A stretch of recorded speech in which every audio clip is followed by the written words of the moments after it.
પટેલ હવે જોઈએ અગત્યના સમાચાર। ધ્રાંગધ્રાના નરસિંહપુરા વિસ્તારમાં રહેણાંકી મકાનમાં તસ્કરો ત્રાટક્યા।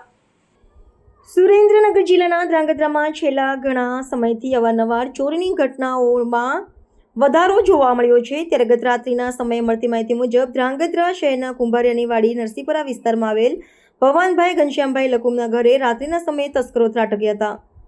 ઘરમાં રહેલા સોના ચાંદીના લાખો રૂપિયાના દાગીના તથા રોકડ રૂપિયા 25 થી 30 હજારની ચોરી કરી નાસી ગયેલ। ત્યારે ચોરો દ્વારા બાજુમાં આવેલ મકાનનું પણ તાળું તોડી ચોરી કરવાનો પ્રયાસ કર્યો હતો। સવારના સમયે દીપકભાઈ ઘનશ્યામભાઈ લકુમ દ્વારા ધ્રાંગધ્રા સિટી પોલીસને જાણ કરતા સિટી પોલીસ ઘટના સ્થળે પહોંચી કાર્યવાહી હાથ ધરી હતી।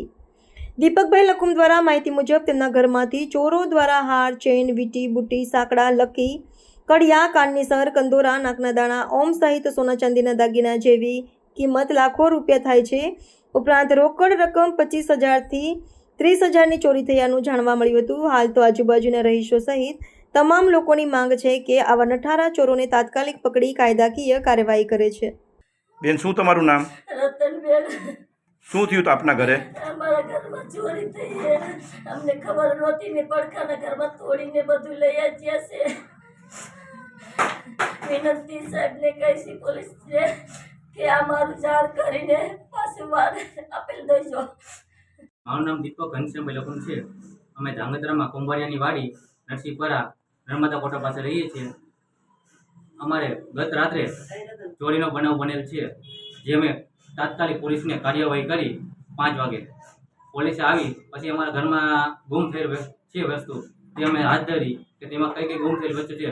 તેમાં 2 હાર છે, 1 ચેન રહ્યો, 2 બુટ્ટી, 3 જોડી સાંકડા, 3 નક્કી, 1 જોડી કંડલા, 1 જોડી કાનની શેર જેવી, 2 કંદોરા, 2 નાકના દાણા, 5 ઓમ અને 25 થી 30 હજાર રૂપિયા રોકડા જે ચોરી કરી ગયેલો છે। એવી અમે પ્રશાસનોને અને પોલીસને નમ્ર વિનંતી કે આવા ચોરોને કાર્યવાહી તરીકે પકડે। મારું નામ દિનેશભાઈ ઈશ્વરભાઈ ચૌહાણ છે। હું અહીંયા 42 વર્ષથી રહું છું, પણ અત્યાર સુધીમાં કોઈ દી થયું નથી। પણ આજે કાલે રાત્રે મારું પણ તાળું તોડવામાં આવેલ છે, જેથી કરી પોલીસ ખાતાને અને સરકારશ્રીને મારી નમ્ર વિનંતી છે કે આવા ચોરોને તાત્કાલિક પકડવા અમારી નમ્ર વિનંતી છે કે આનું તાત્કાલિક ધોરણે આ પકડવા અમારી વિનંતી છે। તથા અમારા બાજુમાં રહેતા ઘનશ્યામભાઈ ભવાનભાઈ લકુમ એમને પણ એમનું ઘર છોડવામાં આવ્યું કે તેમના ઘરમાંથી તો ઘણું સોનું ચાંદી બધું ગયેલ છે।